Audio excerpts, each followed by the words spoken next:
সুতরাং আপনাদের সবাইকে কষ্ট করে এই ব্রিফিং এর জন্য কিন্তু থাকতে হয়। তা আমার মনে হয় যে আমরা এই পর্যায়ে এসে প্রতিদিন আমরা 2টার আগেই আপনাদের সবার কাছে তথ্য যাতে পৌঁছে যায় সেই ব্যবস্থাটা আমরা করব। আমাদের মন্ত্রণালয়তে দিয়ে দিচ্ছি। তো তারপরেও যদি আপনাদের কোনো প্রশ্ন থাকে হয়তো আমরা সংক্ষেপে বলে দিব, কিন্তু এইভাবে অফিসিয়াল প্রেস ব্রিফিং আমরা আজকের পর থেকে আর করতে চাচ্ছি না, কারণ আমাদের এখন রোগীগুলোর জন্য আরো স্পেসিফিক ভাবে সময় দিতে হচ্ছে, যে কারণে আমরা এই সংবাদটুকু আপনাদের দিলাম। আশা করি আপনাদের জন্য এটা তেমন কোনো অসুবিধা হবে না, সংবাদ আপনারা পেয়ে যাবেন। তো আমরা যদি আজকের অবস্থানটা বলি, আজকে 30 তারিখ, আমাদের 2টা পর্যন্ত যে আপডেট আছে সেটা আপনাদের সঙ্গে আমি শেয়ার করি।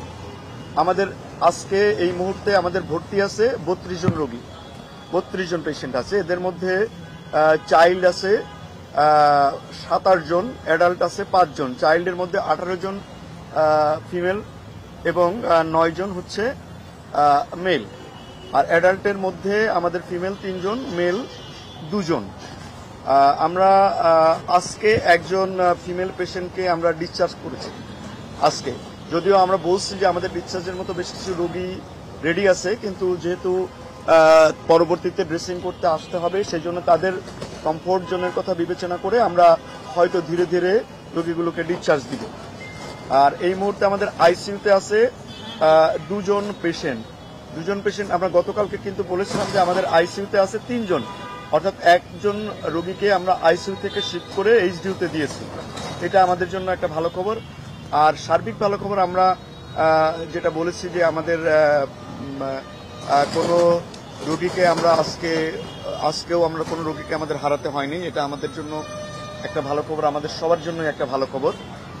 আর ভেন্টিলেটরে আরেকটা ভালো খবর হচ্ছে আমাদের ভেন্টিলেটরে সর্বশেষ যে পেশেন্টটা ছিল সেটাকেও আমরা ভেন্টিলেটর থেকে আমরা বের করে স্বাভাবিক আমরা বলি রুম এয়ারে যে সে থাকছে, এটা আমাদের জন্য একটা ভালো সংবাদ আমরা বলতে পারি। আর বাকি আমাদের মেল এইচডিইউতে 3টা, ফিমেল এইচডিইউতে 5টা, পোস্ট অপারেটিভে 4টা, কেবিনে 18টা, 19টা পেশেন্ট ছিল। কেবিন থেকে একটা পেশেন্টকে আমরা রিলিজ দিয়েছি। আর ক্রিটিক্যালের ব্যাপারে যে আমাদের 3 জন পেশেন্ট এখন ক্রিটিক্যাল কন্ডিশনে আছে এবং আমাদের 7 জন পেশেন্ট সিভিয়ার কন্ডিশনে আছে। ইনহেলেশন ইনজুরির পেশেন্ট 7 জনই এবং 30% এবং অ্যাবাভ কালকের মতোই 5 জন আছে। আমাদের সিভিয়ার থেকে কেউ ক্রিটিক্যালে যায় নাই এবং নতুন করে আইসিইউতে কোনো এন্ট্রি হয় নাই, কেবল ওই আমরা আইসিইউ থেকে একজনকে স্টেপ ডাউন করে আমরা এইচডিইউতে দিয়েছি। এর মধ্যে আর টোটাল ডেথ আগের মতোই আমাদের এখানে 18 জন। আরেকটা ইনফরমেশন নতুন আপনাদের জন্য দিতে চাই, আমরা সর্বশেষ 158টা অপারেশন করেছি এই রোগীগুলোর। অনেক রোগীরই আমাদের অনেকবার করে, এবং এইগুলো যেগুলো আমরা ওটিতে করেছি সেই লিস্টটা 158 বার আমাদেরকে সার্জিক্যাল প্রসিডিওরে যেতে হয়েছে এই রোগীগুলোর জন্য। তা আমার মনে হয় যে এটাই আমাদের কাছে আপডেট। নতুন প্রশ্ন আশা করি আপনাদের নাই। তো এবং আবারও আমরা বলছি যে আগামীকাল থেকে আপনারা আমাদের কাছে অন্যভাবে মেসেজগুলো আগেই পেয়ে যাবেন। 2টার আগেই আমরা আপনাদেরকে মেসেজগুলো আমাদের পিআর ইয়েতে দিয়ে দিব, যে উইং থেকে আপনারা পান ব্রিফিং, সেখান থেকে পেয়ে যাবেন। হ্যাঁ, এটা অবশ্যই হয়েছে। এটা মানে এটা আমাদের রুটিন প্রসিডিওর, এটা রোগীগুলো যতদিন পর্যন্ত আমাদের এখানে থাকবে আমাদের এই প্রসেসটা অব্যাহত থাকবে। তারপরে ওনারা চলে গেলেও আমাদের এই পদ্ধতিতেই আমরা প্রতিদিন ডিসকাশন করার পরে আমরা ডিসিশন নিব। আমরা আপনাদেরকে এই তথ্যগুলো আগেই দিয়ে দিয়েছি, প্লিজ এগুলো নিয়ে নেন, রিপিটেশনের দিকে আমরা না যাই। আমরা কিন্তু বলেছি যে আমাদের 3 জন ক্রিটিক্যাল, 7 জন সিভিয়ার আছে, অর্থাৎ এই 10 জন পেশেন্ট কিন্তু সবাই আশঙ্কাজনকেরই অবস্থায় আছে। তবে আমাদের একটা বিষয় হচ্ছে যে এরা স্ট্যাটিক আছে। আমাদের মানে আমরা এর আগের দিন বলছিলাম যে কিছু পেশেন্ট খারাপের দিকে যাচ্ছে, কিন্তু আমাদের 14 জন পেশেন্ট এই মুহূর্তে ইমপ্রুভিং এর দিকে আছে, আর বাকিদের কন্ডিশন স্ট্যাটিক আছে।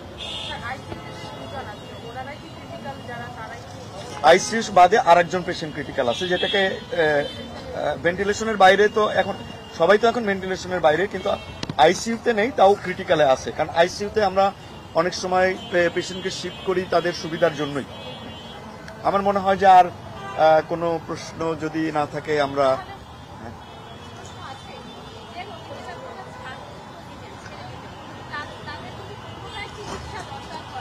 অবশ্যই আমাদের অলরেডি আমরা একটা প্রোটোকল তৈরি করেছি। আমাদের আউটডোরে তাদের জন্য আলাদা একটা রুম তৈরি করেছি। আমাদের একজন পার্সোনাল ঠিক করা আছে, তার ফোন নম্বর দেওয়া আছে, তাদের প্রত্যেকের ফোন নম্বরও আমাদের কাছে আছে।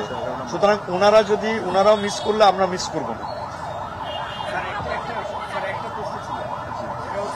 বরাবরই বলা হচ্ছে এইসব বাচ্চারা আসলে ট্রমাটাইজ, তাদের মধ্যে একটা আতঙ্ক বিরাজ করছে। মানসিক স্বাস্থ্যের ব্যাপারে আপনাদের এখান থেকে আলাদা কোনো উদ্যোগ নেওয়া হচ্ছে? অবশ্যই আমরা প্রতিদিনই মানসিক স্বাস্থ্যের ব্যাপারে রেগুলার বেসিসে তাদের সঙ্গে কনসালটেশন হচ্ছে এবং আমাদের মন্ত্রণালয় আলাদা আরেকটা সেল গঠন করেছে। তারা বাড়িতে গেলেও বিভিন্ন জায়গায় যাচ্ছে যেখানে তাদের ঠিকানা দেওয়া হচ্ছে। প্রয়োজনে